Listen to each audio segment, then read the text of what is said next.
Hello, you guys, and welcome again to our celebration of the National Poetry Month by having different poets on. Unfortunately, I am traveling, so you may be hear an accentuated bit to her poetry with directions to Richmond, Virginia. So I apologize. So hopefully we'll just have like the theme as directions in life. So when you hear turn in a quarter mile or make a U-turn, it'll actually work. But anyway, with no further ado, I'd like to introduce Tiegen Kosiak, and she's reading from her book that will be coming out in July. Tiegen, it's all you, sweetheart. Hello, everyone. I'm actually so excited that you're driving and we might hear directions because the book is called Roots Stretch Out, and it's all about place and the people in those places. Little introduction about me. I'm originally from North Dakota and Minnesota, and then I lived in New York City for 7 years, went down to Alabama for a year, then Las Vegas, and now I live in Los Angeles where I work in film and television production. So traveling around place has very much influenced me and the people in those places, particularly the men, because I'm a lady and I like guys. So the book is called Roots Stretch Out. It's based on a Rainer Maria Rilke quote, which I should have on hand. And that is, hold your horses, it's worth it. So it's from Letters to a Young Poet by Rainer Maria Rilke, and the quote is, "Go within, search for the cause, find the impetus that bids you write. Put it to this test. Does it stretch out its roots in the deepest place of your heart?" So that's where the inspiration for the book came. And because I've lived all over, I have sections of the book that come from every part of the cardinal directions. So we have north, south, east, and west. So I'll be reading you a poem from each section today in celebration of National Poetry Month. So first, we're going to start in the north. This is from, actually inspired by a friend of mine in North Dakota, got married. And she has since been married, divorced, and remarried to the same man. But, that's life. So it's called In August. I spent the afternoon on a wooden pew in high-heeled shoes, sweating in the steam of another dream burning away. She will wake with lines on her face and ropes on her wrists, the ring on her finger laughing, till death do us part. When the town disappears, I take down gossamer and throw it in the back of a truck, gaze up at pin dots in a blanket of black. Love doesn't exist in these parts, where sunlight makes it impossible to tell slough from sky, lie from promise. It seems easy here, when roads are clear of construction and snow, but there is no life in the asphalt, only broken pieces of prairie dogs who were trying to escape. So that's the north.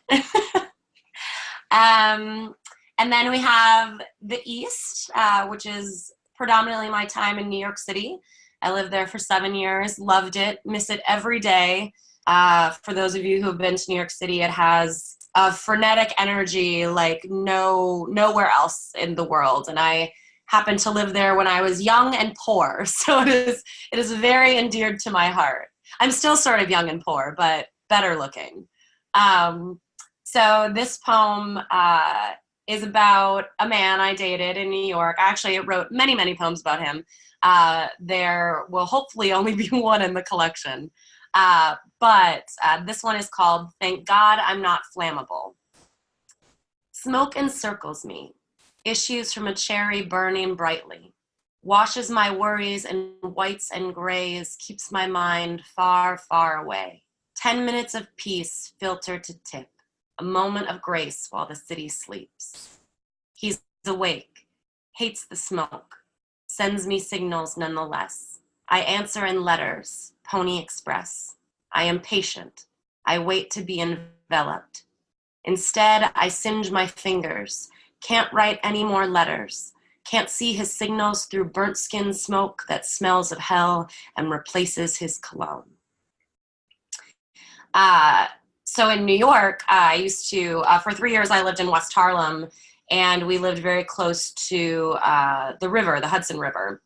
And myself and my roommate would go down there and smoke. And that's where the line, 10 minutes of peace filtered to tip, a moment of grace while the city sleeps come from. It was like this little break in my very frenetic day. And yeah, just, nostalgia. Who doesn't love a little nostalgia? So next one comes from Alabama and the South. When I lived there, I taught poetry workshops for junior high and high school kids via a program called Bridge Builders Alabama. And we did a program where we took a painting in the Montgomery Museum of Art and wrote a poem about it. Excuse me. So this poem is called Alley Cat, and it's based on a painting called The Lover, oil on canvas by Charles Shannon from 1937. So if you want to do a little Googling, you can have a visual representation of this poem. The cat in my alleyway sounds like she's dying, like a lover, crying on the floor. Not from hunger or cold, she's used to those, but because no one's there to hold her. Run a soft hand over her, whisper things in her ear. She hears nothing, feels nothing, believes nothing other than she will be alone for the night, the week, the month, and entire life. Once upon a time, under stars and moon, she felt something different. Might have been happiness, but she didn't call it that. She called it Robert, Robbie, baby, maybe. If she could have kept her mouth shut, eyes shut, pride shut, she could have kept Robert or Mark or Chuck, whatever mistake she was making at the time.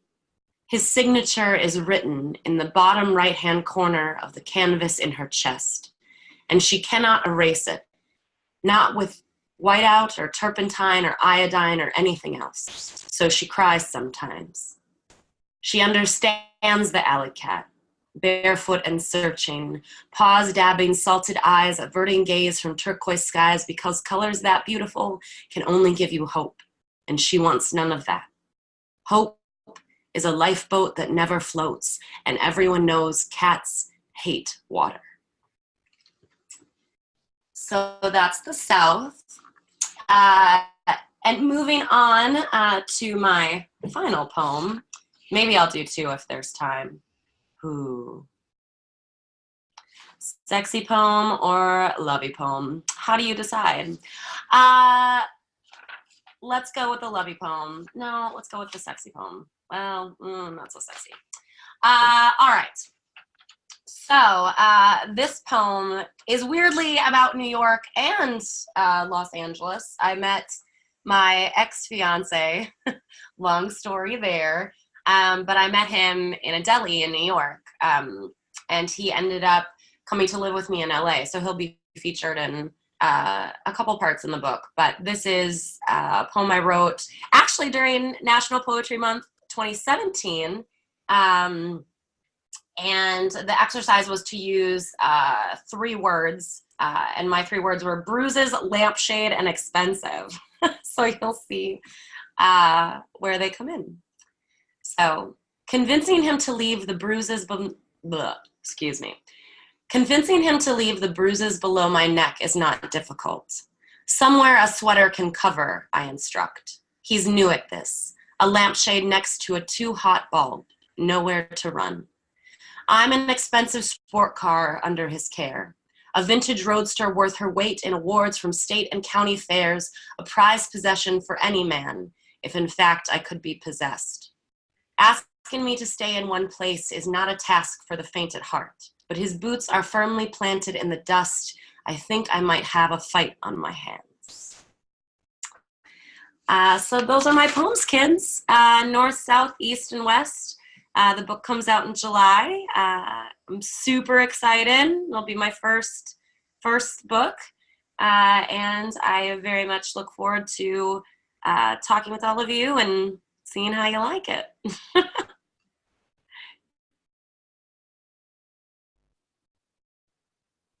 I think she's probably doing directions with her father in the car.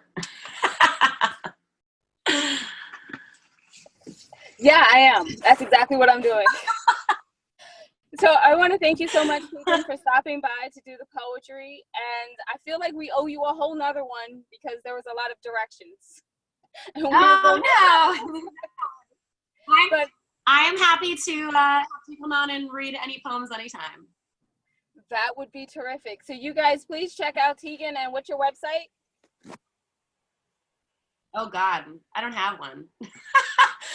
Find me on Twitter or Instagram or Facebook, Tiegen Kosiak, or at TK Sways.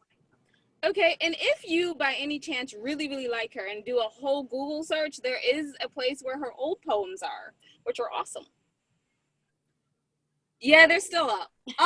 They're still there somewhere. Yeah. So you can find us. You gotta get the book for the new stuff. You can find us at www.andwethought.com. So remember that wisdom is all around you if you're open to finding and accepting it. So peace and love from Winona and the Missing Jade. Bye-bye.